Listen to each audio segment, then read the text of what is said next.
a gente já tem uma outra pessoa que pode conversar melhor com a gente sobre isso, que é a Camila Lisboa, presidenta do Sindicato dos Metalúrgicos, não, dos Metroviários de São Paulo. Desculpa, estava com um M na cabeça. Bem-vinda, Camila, tudo bem? Olá, tudo bem, Yara? Tudo bem, Guilherme? Como estão? É o Zé, né? O Zé Barbosa Júnior. Desculpa. Prazer estar aqui conversando com vocês sobre assuntos tão importantes, né? Tão necessários para a realidade que a gente está vivendo. Camila, então já abro a pergunta, pegando o gancho da nossa incrível entrevista com o Rick Azevedo. Como você, como sindicalista, enxerga essa luta da classe trabalhadora pelo fim da escala 6x1?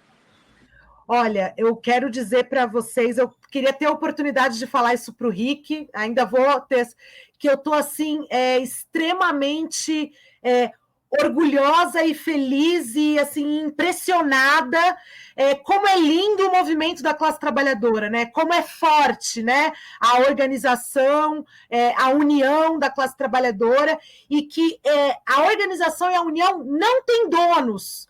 Por que eu estou dizendo isso? Porque é uma luta que surge de trabalhadores comuns.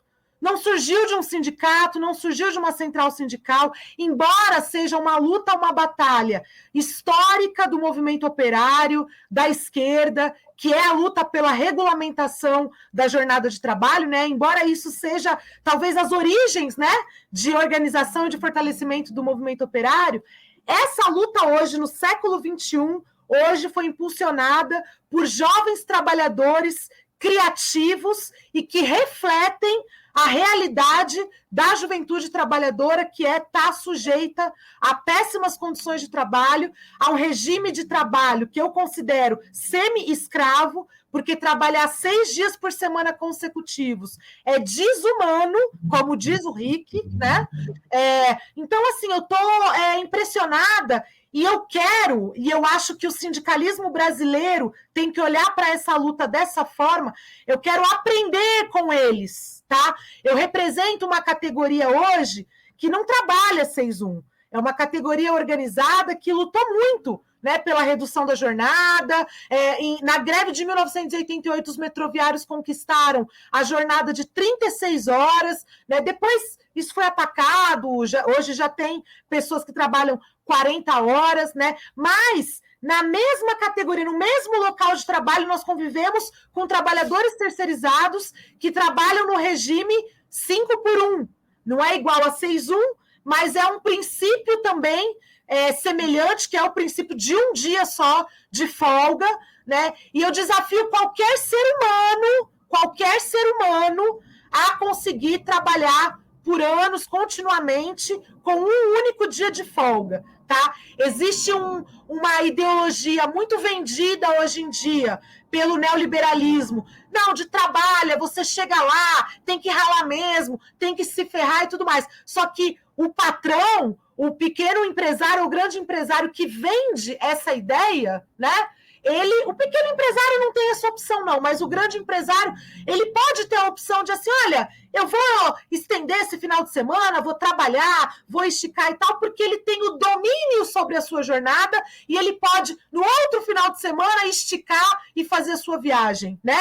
O seu descanso. Uma coisa que o trabalhador contratado pelo regime de trabalho 6-1 não tem como opção. Então, assim, eu estou feliz com esse engajamento e feliz e disposta muito em aprender. Eu não sou uma sindicalista tão antiga quanto os sindicalistas que existem hoje. Eu nasci em 1984, quando Lula, Marinho, um monte de dirigente sindical já estava fazendo greve, né? Então eu tenho muita coisa para aprender com eles também, mas eu quero principalmente hoje aprender com essa nova juventude que fez um movimento que colocou na boca do povo a luta pela regulamentação da jornada e por uma vida mais humana, vida além do trabalho. Então, entrei aqui no grupo, estou aprendendo aqui, né? Entrei no grupo de Zap, estou acompanhando e quero estar na manifestação, que provavelmente vai ser dia 15.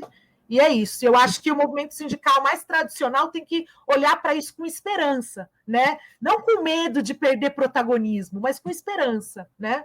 Aí deixa eu só pedir licença para o pastor para eu poder fazer uma outra provocação que acabou de subir na fórum.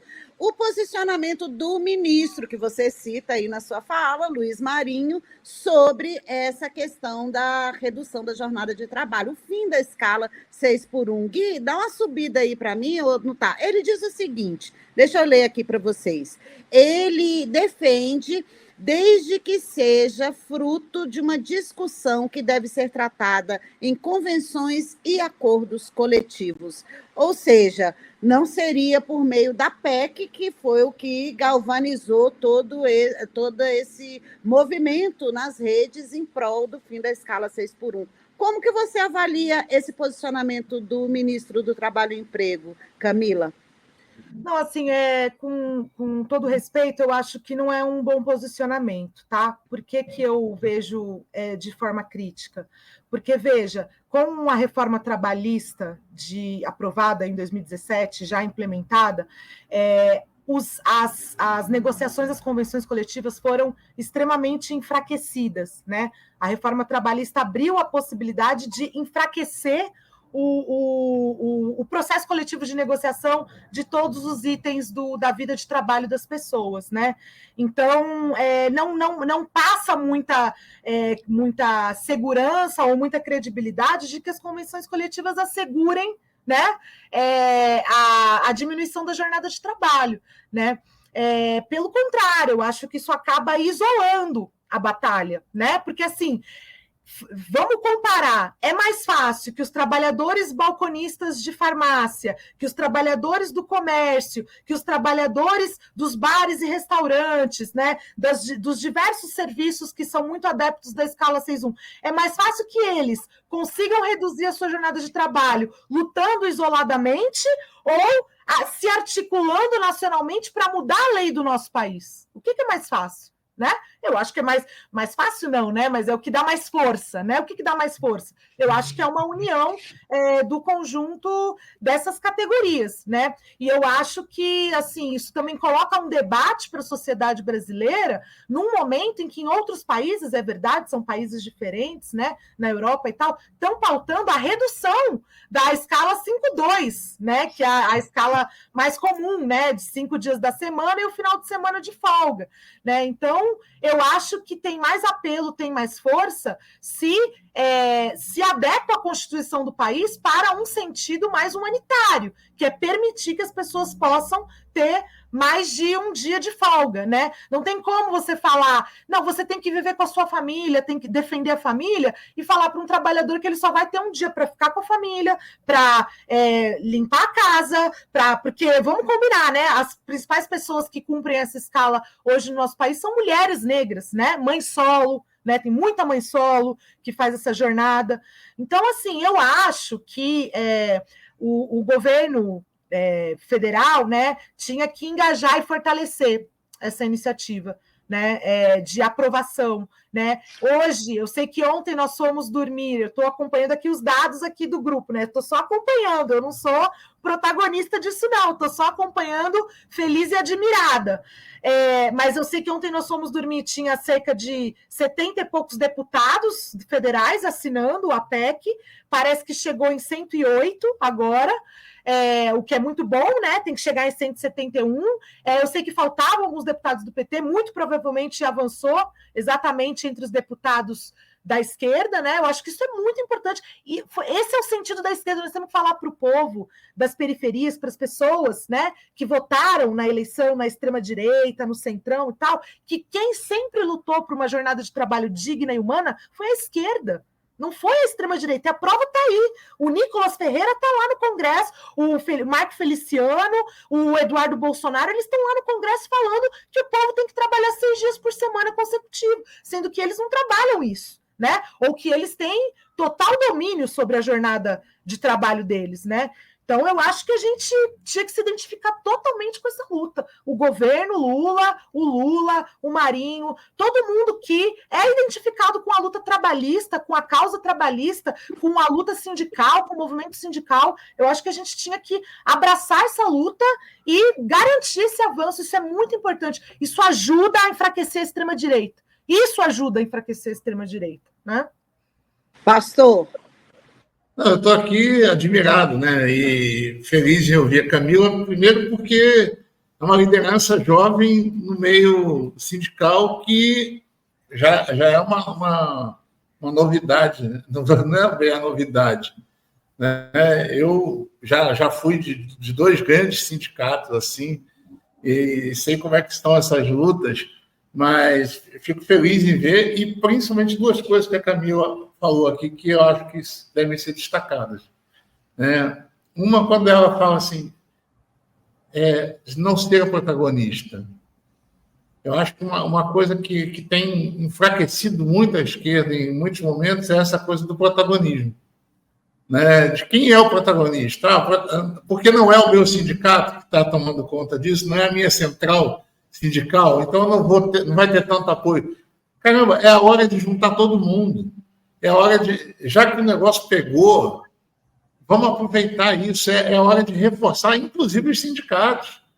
Os sindicatos foram estraçalhados pela reforma trabalhista. E aí entra a segunda coisa, que é a crítica que eu tinha feito um pouco antes dela entrar. Esse posicionamento do ministro, para mim, é covarde. Entendeu? Porque ele sabe qual é a realidade depois da reforma trabalhista. Ele sabe que quanto enfraqueceu o trabalhador na disputa com o patrão nesse momento. Então, jogar essa coisa para acordos coletivos primeiro, empurrar com a barriga é um problema, ou seja, eu jogo para lá. Outra coisa, enfraquece os próprios movimentos, o que a Camila falou é perfeito. Ou seja, quem é que vai ter mais força? Todo mundo junto ou um grupinho do pessoal que trabalha nas farmácias? Que, aliás, é uma coisa que deveria ser pesquisada no Brasil, essa explosão de farmácias. Isso aí é uma outra história, né? Mas o que acontece por trás disso tudo? Então, acho que é a hora da gente deixar os orgulhos de lado, deixar essa coisa e abraçar todo mundo essa causa como nunca. É a chance primeiro, é a chance de resgatar as ruas. É a chance de resgatar o movimento popular de rua, mostrando mais uma vez que o povo junto na rua pressiona o Congresso. E pressionando o Congresso pode ser que aconteça. Então, eu fico só para dizer assim que eu estou aqui vendo a Camila falar e falando, caramba, tem jeito. Né? Tem jeito. Dá para fazer. Deixa eu trazer, então, uns comentários aqui da nossa audiência, gente, que aqui, olha, aqui, ele foi a pedido do camarada Vini, falando que ele é músico de blues e está nessa luta do fim da escala 6x1. No que depender dele, o blues vai voltar a contribuir na luta contra a escravidão. Sensacional, camarada, muito bom. E aqui tem um elogio para você, Camila. Essa luta pode voltar a colocar os trabalhadores na rua e fazer a correlação de forças se alterar. Lula abraça essa ideia. E eu quero te fazer uma provocação a partir de uma constatação que você trouxe para a gente, que quem acaba sendo mais prejudicada com essa escala 6x1 são as mulheres pretas. E aí eu quero que você traga uma reflexão como sindicalista e mulher dessa história de que pautas identitárias enfraquecem a esquerda, porque essa é uma pauta identitária. É muito curioso quem não é mulher falar e desdenhar da divisão sexual do trabalho, Camila. Então, eu quero ouvir o seu olhar de sindicalista para esse tipo de crítica, que 99% vem de homens brancos privilegiados. Camila. Não, ótima provocação, também estou cansada dessa discussão, mas temos que fazer, né, com a paciência necessária. Quando a gente estiver sem paciência, a gente segura um pouco. Eu costumo falar assim que a representatividade ela só não importa para quem sempre se sentiu representado, né? E tem gente que sempre se sentiu representado e que fala assim, não, veja bem, é que isso não é o centro, né? Não são questões universais. Eu ouvi gente falando isso, sim, intelectual, que eu até admiro, falando, não, mas não tem questões universais. Veja como não é uma questão universal a luta das mulheres, que são a maioria da população trabalhadora do Brasil e do mundo, né? Como não é uma questão universal a luta antirracista, que é a maioria da população brasileira, né? Então, assim, eu acho que são questões extremamente... Se torna mais universal ainda quando a gente faz a combinação, né, da luta contra a exploração com a luta contra a opressão, né? Eu acho que se tem um assunto que toca muito uma mulher negra periférica é a tripla jornada de trabalho, né? E é uma tripla jornada justamente porque ela tem que ficar 6 dias trabalhando, em geral é isso, né? Eu trabalho no metrô de São Paulo, os trabalhadores metroviários diretamente contratados, eles não têm escala 6-1 nem 5-1, né? São 40 30, tem gente com 36 horas e tem gente com 40 horas, né? E temos folga de 2, folga de 3, enfim, variam as escalas dependendo do posto de trabalho. Mas entre os trabalhadores terceirizados, o pessoal que trabalha no atendimento, o pessoal da empresa Works, que está nas catracas do metrô, vocês que andam de metrô e vê o pessoal ali de camisa branca, o pessoal de camisa azul é o metroviário, o pessoal de camisa branca é o pessoal terceirizado. As funcionárias da limpeza do metrô, o metrô de São Paulo é conhecido como um dos metrôs mais limpos do mundo. Saibam que as trabalhadoras da limpeza, que são 90% mulheres, essas mulheres têm apenas 1 dia de folga. Elas trabalham 5 dias, não é 6-1, é 5-por-1. Mas eles mesmos dizem que é o mesmo problema da 6-1, porque é um único dia de folga. Em geral, são mulheres negras, em geral, são mulheres que são mães solo, tá? E que tem que, além de descansar, porque descansar faz parte, né? É necessário, né? Além de descansar, tem que limpar a casa, tem que, enfim, organizar a vida, tudo isso, né? Então, assim, não tem como dizer que se trata de questões identitárias, né? Assim, eu até fico com preguiça do debate. Claro que a gente tem que fazer e tal para a gente se fortalecer, mas não tem como dizer que é uma questão que não é universal, né? A combinação da opressão com a exploração, né? Da superexploração, da jornada 6-1, da violência, assédio moral no local de trabalho, dá um monte de coisa, né? Então, assim, isso tem que ser a nossa pauta também, da esquerda, do movimento sindical, dos movimentos sociais como um todo, né? Eu acho que a gente tem que fortalecer as nossas lutas e não ficar criando embates. Sinceramente, é que aqui não é o assunto, né? Análise das eleições, todo mundo é apaixonado, né, por fazer as análises, aqui não é o assunto, mas eu acho, assim, uma análise extremamente curta associar o nosso problema do resultado eleitoral com essas questões. Eu acho que temos que ir um pouco mais a fundo, né, para entender os problemas que geraram os resultados eleitorais da esquerda e que estão muito para além, na verdade, talvez porque a gente não tenha pautado tanto as questões da luta das mulheres, as questões da luta do movimento negro, né? Talvez, né? Maravilha, pastor. Eu ia dizer exatamente isso, que acho que se não fossem as pautas identitárias, a gente teria um fracasso maior ainda. Porque, olha só, olha quantas transexuais a gente elegeu, quantas mulheres a gente elegeu, quantos negros a gente elegeu por causa das pautas identitárias. E que, se não fosse isso, não seriam eleitas. Ou seja, acho que é o contrário. Acho que o nosso fracasso não foi mais retumbante, ainda bem, porque teve gente que segurou a pauta identitária. E olha só, vamos lá, quem é que está fazendo a PEC hoje no Congresso? É a Erika Hilton. Exatamente. Ou seja, eleita por conta da pauta identitária. Ela é uma deputada universal. Ela é uma deputada universal. Exatamente. Então, olha só. Então, e acho que a Erika dá esse exemplo bem dado, assim, de que alguém eleita pela pauta identitária assume a universalidade do mandato e faz acontecer. Né? Porque a Erika não está lá defendendo o direito do trabalho só da transexual, da travesti. Ela está defendendo o direito do trabalho geral. É isso. Então, acho que a esquerda ela tem que, talvez até porque, Camila, se fizer essa autocrítica, vai respingar exatamente naqueles que a gente não quer que respingue, né? Aqueles que Eu vou trazer outra pauta, então, gente. Vamos rodar aqui, que é o seguinte, Camila, eu quero ouvir a sua análise sobre esse debate que aí tomou conta junto com a escala 6x1, que é o ajuste fiscal. E ontem, movimentos sociais lançaram um manifesto falando para o presidente: olha, presidente, mídia e mercado querem mandar no país, basta sintonizar na mídia comercial para a gente ouvir análises que são nesse naipe, que vai gerar desemprego, a mesma que usavam no fim da escravidão. É impressionante como essas pessoas não evoluem. E você, Camila, como sindicalista, como que você vê essa encruzilhada, porque é isso, não adianta dourar a pílula, desse momento no governo Lula, como que ele vai fazer o ajuste fiscal? Aonde que vai cortar? É na carne do trabalhador ou é na carne do mercado financeiro?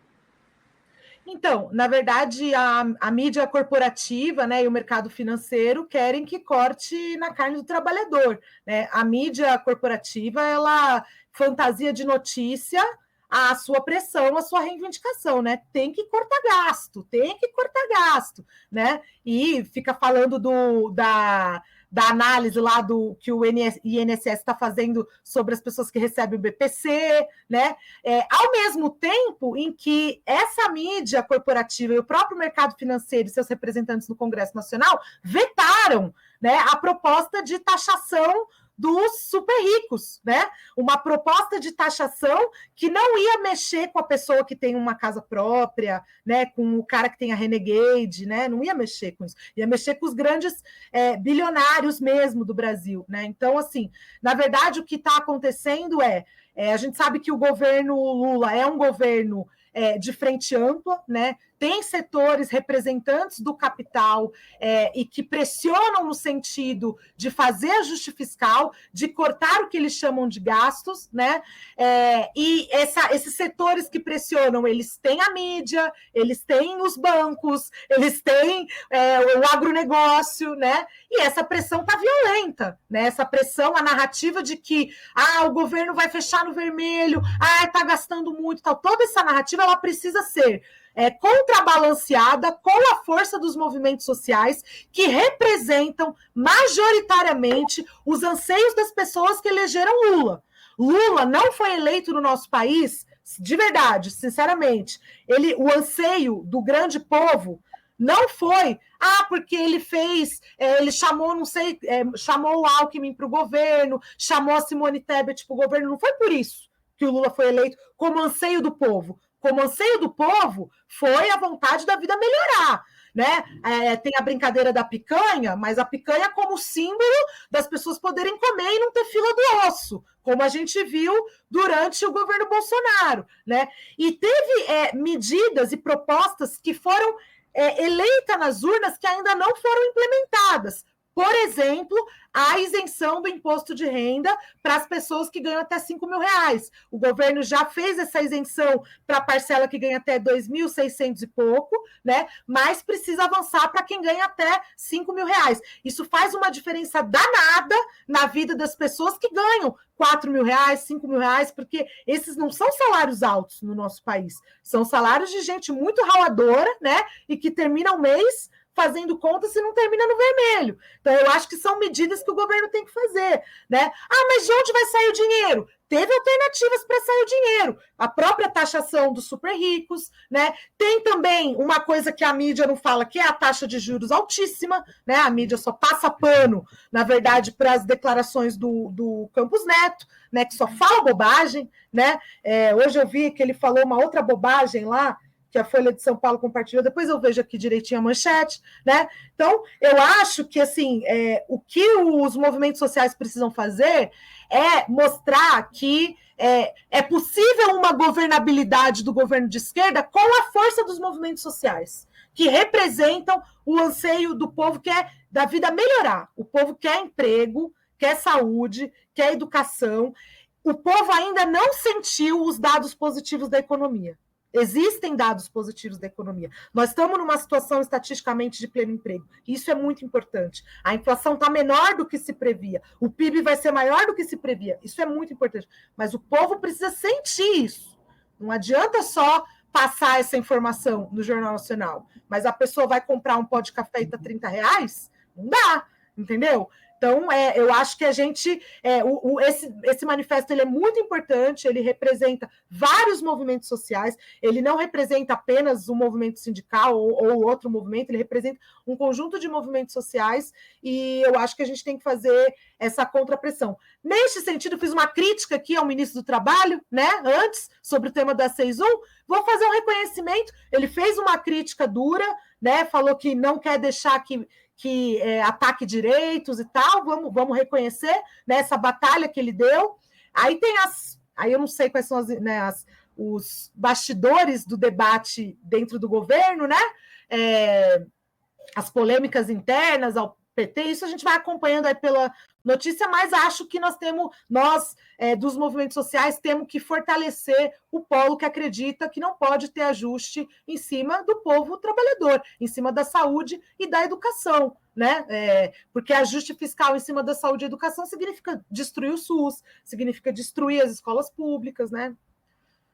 Camila, nosso tempo está acabando, tem que encerrar o bloco, mas olha, adorei conhecê-la, conversar com você. Agradeço aqui a minha camarada de bancada, que infelizmente segunda ela tem outra tarefa, que é a Ana Prestes, por ter convidado, e me coloco à disposição aí para a pauta, porque todo mundo, às vezes as pessoas falam, mas você tem que ser isenta.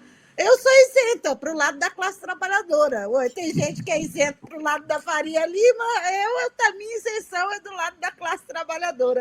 Então, muito obrigada, Camila. Volte sempre, tá bom? O pastor também quer dar aí, se despedir. Obrigado, Camila. Como eu falei, foi muito bom ouvir a Camila. Espero que ela volte mais vezes aqui. Acho que a gente tem muito... É bom ver o sindicato se renovando. E um sindicato que funciona, eu conheço muita gente que trabalha no metrô de São Paulo, então é bom ver isso e acho que faz a gente acreditar mais. Obrigado, Camila. Eu agradeço vocês. Muito obrigada, Yara, muito obrigada, pastor. Prazer enorme estar aqui. Vamos combinando. Quando for possível, a gente conversa mais. Bora dar voz para a classe trabalhadora, para o novo sindicalismo. A gente está precisando. Beijo, Camila. Tchau, tchau. Boa semana.